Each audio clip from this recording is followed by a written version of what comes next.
Happy Wednesday. How you doing? Hey, I want to talk to you today about what to do when the devil attacks. What to do. This is huge, folks. This is huge. If I can get you to live a curse-free life, I can get you to live a blessed life. That's the key to the whole program. That's where we're going. That's what I want for you, is for you to live a curse-free, blessed life. And we can make it happen. We can make it happen for you. Glory to God.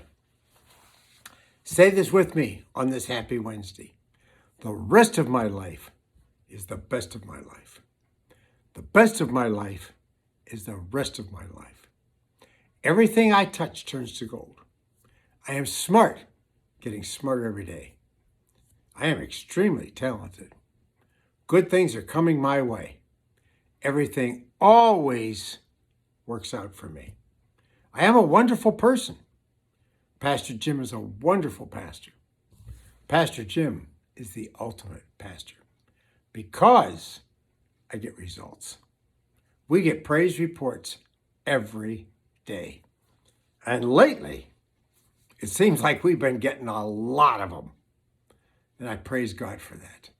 Keep them coming. If something good has happened to you, please let us know. Either text me and let me know, or call me and tell me. We like to hear about it. And we share them. We share your praise reports. We don't give your name or your location, but we give the praise report.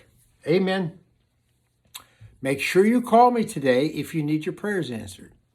Share this video with everybody you know, and make sure you call if you do your offerings and donations today. And a lot of you did yesterday. Some of you called to have that blessed, and some didn't. So the ones who didn't, please do. I want to speak God's word for word blessing. Because God said, when you speak this word for word blessing, I will bless them. This is not my blessing, but I am commanded to speak it. Every priest is commanded to speak the blessing over people. Most of them don't. Very few of them do. They should. If the minister you're working with is not speaking the blessing over you, you know what to do. Amen. Hey, share this video with everybody you know. So many people are under attack. They're under attack. We started talking about this yesterday, about the devil's attacks. And there was a huge, huge response. My phone rang all day long about this. And will probably ring all day long today over this. In Luke chapter 13, there was a woman in the temple who had a spirit of infirmity for 18 years.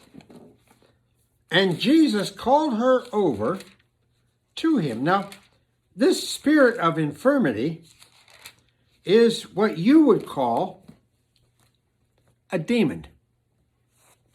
She's not possessed, but she is certainly oppressed. Christians cannot be possessed, because in order to be possessed, the demon has to get inside your spirit.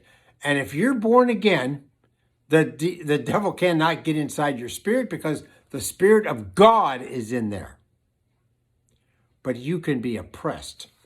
Some people, even some very prominent people, they say, well, Christians can't be cursed, and Christians can't have devils, and Christians, you know, and they can't do this. And well, wrong. Look around you. You see sick people? You see sick Christians? I mean, some very prominent Christians have died of cancer. Pastor in Tulsa, 20,000 people in his Word of Faith church. This is one of the most word of faith preachers I've ever seen. Died of cancer. What caused his cancer? What caused his cancer? He had a spiritual attack that killed him. And that's a fact. And he didn't know how to get rid of it. And his family, and his friends, and even his mentor, who lived right down the street, who was a world famous healing evangelist, couldn't get rid of that. But I could have. I could have. Rush Limbaugh died of lung cancer. That, folks, is a spiritual attack. How to recognize. You have to recognize these things. Jesus, in the temple, a woman had a spirit of infirmity for 13 years. He called her over. He called her over to him. And the first thing he did was cast it out. She was bent over. Could not stand up. You want to talk about a spiritual attack. This is a spiritual attack. The first thing you have to do is you have to be able to recognize a spiritual attack. Now, a lot of you people already know how to do that. You already know how to do that. You know if your body is coming under attack, and you also know when your finances are coming under attack. There's attacks of the devil. Job, in Job chapter 1, the devil got access to Job. And did he attack? The first thing he did was attack Job and destroy everything he had. Because he got access to his finances and to his goods. He destroyed everything Job had. Then he got access to Job's body. He attacked his body, and he had sores and everything on scabs and everything all over him. Because the devil attacked his body. Read this, please, in Job chapter 1. Understand this spiritual attack. You have to recognize a spiritual attack. Job spoke fear, and fear brought on the spiritual attack in his life. Speaking fear is absolutely the worst thing you can ever do. I was talking to somebody on the phone yesterday. I'm going to tell you what happened. I was very upset about it. And this woman, bless her heart, is under attack constantly. She has called me almost every day for the last 2 or 3 years. I mean, constantly under spiritual attack. And she needs money to move. And her son is all messed up. And his son's got a girlfriend living in the house, and she's messed up. I mean, these people are just, the devil is just running wild in their lives. And she said to me yesterday, she said, oh, Pastor Jim, she said, I need money to move, and I need this, and I need that. She says, but it is so hard. And I went, ah! I said, do you know why it's hard? She said, why? I said, because of your mouth. Because of your mouth. Job came under spiritual attack because of his mouth. Chapter 3 of Job, Job says, that which I greatly feared has come upon me. Because Job said in chapter 1, verse 5, I think, he said maybe his sons and daughters had cursed God. He spoke fear. And this woman is speaking fear. No wonder the devil is getting into her life. I can get the devil out of your life. I can break these spiritual attacks if you will keep your mouth shut. But the minute you open your mouth and start running off at the mouth and just saying whatever comes to your mind, here comes the devil. You will never overcome the devil's attacks until you get your words under control. The Bible even says somebody who doesn't get their words under control is considered a baby. It's a mature person, it tells us in James chapter 2. It's a mature person who controls their words and does not curse themselves or offend their own body. I can't seem to get over this, Pastor Jim. Well, you won't if you keep talking like that. The devil will have a field day with you. What you loose on earth is loosed from heaven. What I bind on earth is bound from heaven. But I'm telling you what, if I bind it and you just run off at the mouth, here it comes right back. Because when the devil comes out of a person, he is assigned to that person. Believe me, if you're being spiritually harassed and you're being under attack by devils and demons who are assigned to you. And you are their assignment, and Jesus said they consider you to be their home, their house. And when they go out of you, they linger, waiting to come back in. But if you watch your words, they can't. They become harmless. They're still out there, but they're harmless.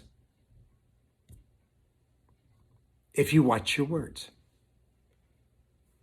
You watch your words, and I will keep the devil out of your life. And if the devil is out of your life, why do you think Kenneth Copeland lives like he lives? Not because God picked him to live that way. It's because he keeps the devil out of his life. Now you know his secret. Why do you think I live the way I live? Because I keep the devil out of my life. I watch my words. He lingers, but he can't come in. The devil cannot just pick people out to attack. He can only attack with God's permission. Read Job chapter 1. If you're going to call me today about any of this, you better read Job chapter 1 before you call me. Because I'm going to tell you to read it. I'm going to tell you to read it. If you call me about the devil attacking you, you read Job chapter 1. Then you call me and we'll talk. Amen. Job, he spoke fear. If you're watching your words, you are off limits to the devil. If somehow you make a mistake and you say something you shouldn't, call me and have me break it for you. I'll get him back out. Amen. God's mercy is new every day. Just because you make a mistake and he gets in there doesn't mean we can't get rid of him. We can always get rid of him. But I want him to stay out. I want you to live a curse-free, devil-free life. And make no mistake about it, folks. These things are real. They keep people sick. They keep people broke. This woman in the temple had a spirit of infirmity, and Jesus said she should. He blamed the devil for her problems. Read verse 16. Read this. I'm out of time. If you've got any of this going on in your life today, please call me. If you're under attack, if anything is going on, I am determined you're going to live a curse-free, blessed life, and I'm going to keep this up until you do, because I want you to live the abundant life that Jesus came to provide for you.